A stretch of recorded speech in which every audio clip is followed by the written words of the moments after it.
Alright, ladies and gentlemen, this is a video about paragraph 9.2, measures of dispersion. So I'm going to explain what all of this is. Now earlier, if I just go back a couple of pages, earlier you already learned what the mean, median and mode are. You actually learned this last year, so hopefully you still know what it is. Otherwise you can read it here or watch another video that I made about it. Then we have some new words. Actually, this is something we already did. Here we have quartiles, so we need to explain what the first quartile and the third quartile is. And I'm also going to be explaining what the range and the interquartile range is. Okay, so let's get started. I wrote down two data sets here. Here we have some numbers.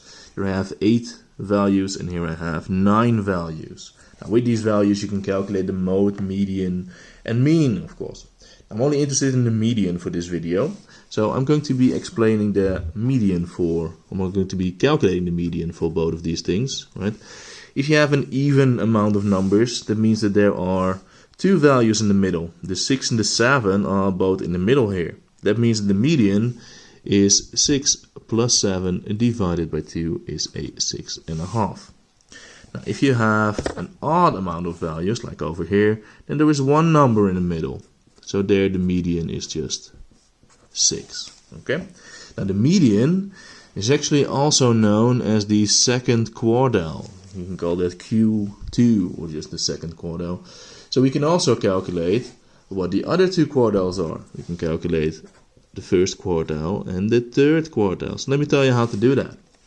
We have these values, so we're just going to cut it in half, like that. So now we have the first half and we have the second half. And the first quartile is actually the median of the first half. So that's the middle of this. So that's where the 2 5s are. So Q1 is 5. And Q3 is the middle here. So that's just the average of 7 and 8. So that's 7.5. Okay. So now we have more things. We have the median, Q1 and Q3. This says something about the dispersion, how the data is divided over something. Let me show you a little bit like what we're going to do in the future lessons, because then you know why you need this.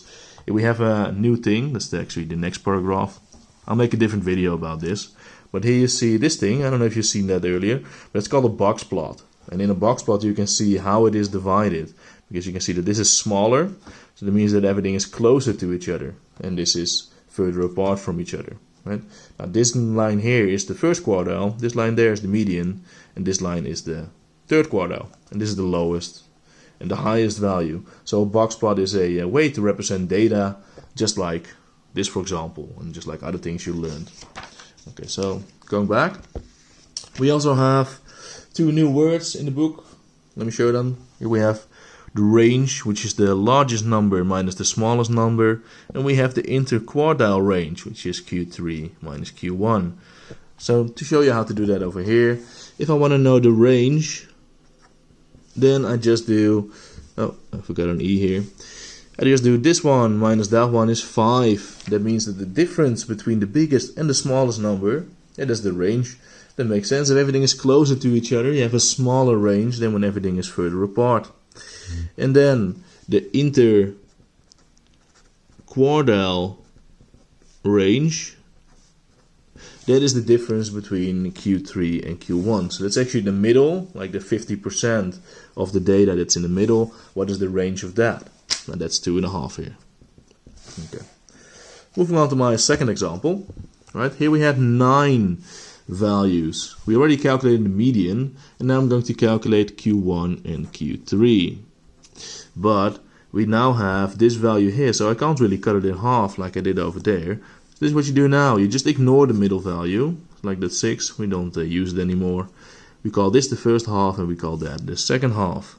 So then here in the first half, Q1 is 5, and then in the second half, well, Q3 is still 7.5. Right? You get the same answers because I just added a 6 here. The range for this one, I think it's all the same as the previous one. The range is 5 again, and the interquartile range, the whole word here, is 2.5.